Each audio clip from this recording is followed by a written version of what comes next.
Hi guys, Luke here. Today I'm going to tell you how I'm going to fix the X-Men movie timeline. So here's how it is. My theory is that the three these three movies, X-Men First Class, X-Men Days of Future Past and X-Men Apocalypse, all take place on a separate in a separate universe to all the other 8 X-Men movies, and their future, and also X-Men Dark Phoenix will be taking place within that separate universe, the ones with the 3 movies. And this actually makes the timeline make a lot more sense. Here, for example, the movie X-Men's Origins of Wolverine and the movie X-Men Apocalypse both show different versions of Wolverine's exit from Stryker's base. Now, if they were in the same universe, they would show the same exit, because in X-Men's Origins of Wolverine, he doesn't see any mutants, he doesn't wear a headset, and yeah, that's pretty much it. Like, in X-Men's Origins of Wolverine, he goes down a waterfall naked and goes to sleep in the bar for the night. He's not wearing a headset, he's just fully naked. And in X-Men Apocalypse, he sees mutants, gets something on with Jean maybe, and is wearing a headset. And also Stryker in X-Men Apocalypse looks much younger than the Stryker in X-Men's Origins of Wolverine. Coincidence? I think not. They are both taking place in separate universes. Now, this does make sense because in the original X-Men trilogy, X-Men, X-Men 2, X-Men United, X-Men Last Stand, there is no mention of the Sentinels, what went on with Mystique in Washington, what went on in Cuba with the Cuban Missile Crisis. None of that was even mentioned because they're taking place on a totally different universe. Like, the reason why they don't mention it is because it has never happened to them. Like, it just makes sense. And also, Angel in X-Men Last Stand, he looks about similar age to Angel in X-Men Apocalypse. The reason that people were like, hold on, how can he be the same age? The reason why they're the same age is because they take place in 2 totally different universes. It just makes sense. Like, it also would make sense as to why, Magneto and Professor X look different ages in the 90s to what Sir Ian McKellen and Patrick Stewart's Charles Xavier and Magneto look in the 2000s, because I don't think people can age that quickly. Like, the reason why they're different ages is because they take place in 2 separate universes. It just makes sense. But the thing is though, this theory could get... The thing that quite annoys me about this theory is that Professor X from the past speaks to Professor X in the future in Days of Future Past. Now, my theory is that he travelled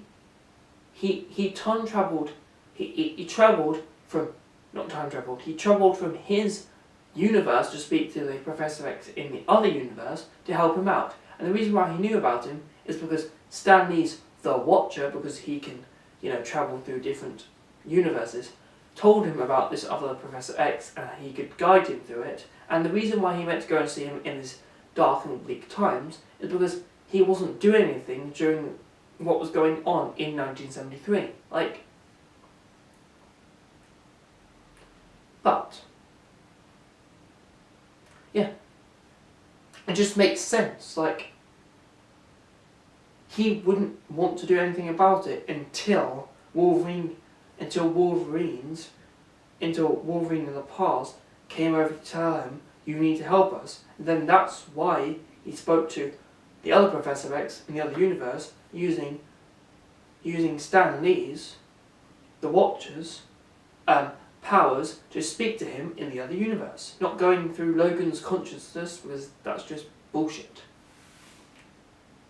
That's how it worked. And to put the icing on the cake, there's been a theory that Logan will make an appearance in Avengers Endgame. Now, this could be Marvel just, making up stuff and all that because they're used to doing it, but here's how I take it.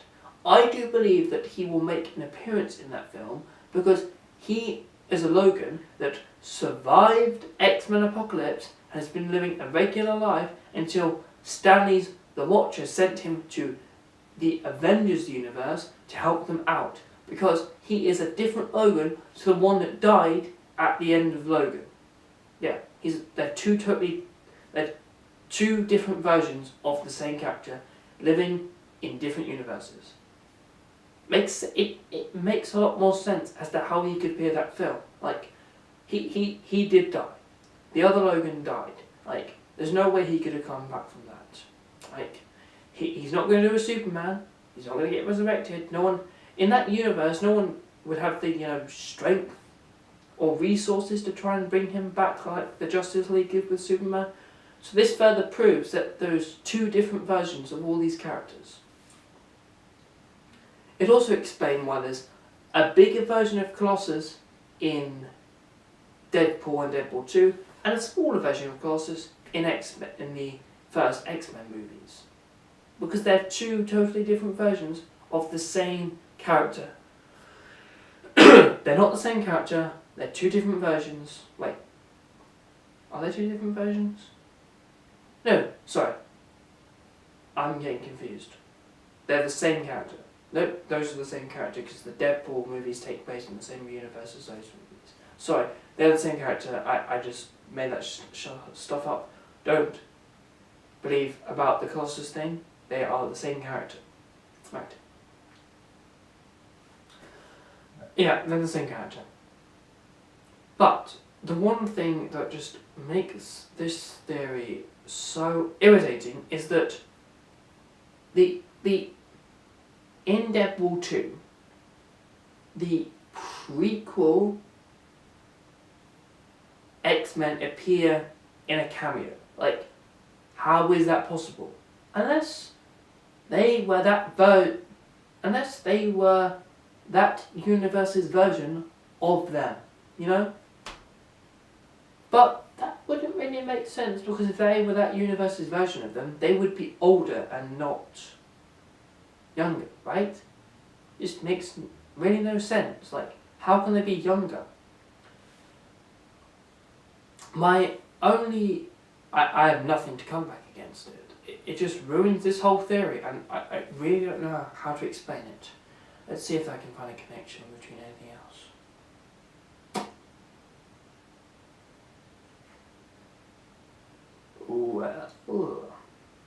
I think I've got the answer.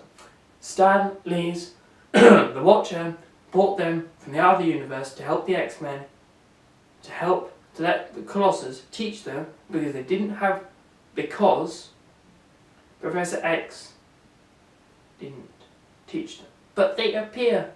But they appear in the Dark Phoenix movie. But then, this is a simple explanation for that. They were sent back to help Charles in the crisis because Stanley's The Watcher knew about it, so told them to go back to the other universe to help Charles about the Dark Phoenix situation.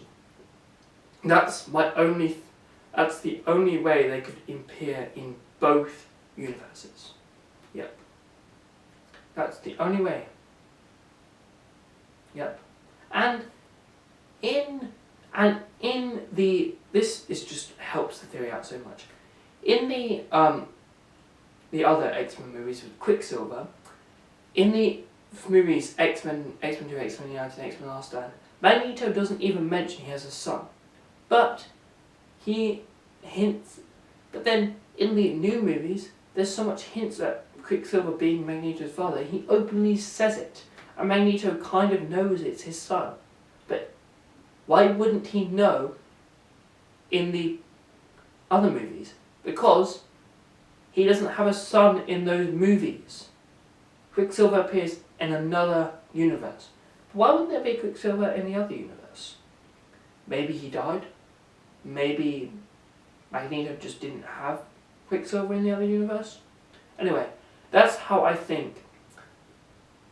That's my theory on how the X-Men movies timeline, I can fix it through this theory, because they live is in two separate universes that use multiverse travel to travel back and forth to help the other X-Men in the other universe in a crisis. Hence why the younger versions of the X-Men appear in Deadpool 2, because they travel from the other universe to help Colossus. No, so that Colossus being taught by them because they didn't have a teacher in that universe because they were busy doing something else with the whole Dark Phoenix thing. And yeah. Well, that's all I got for you today, guys. Do you think this...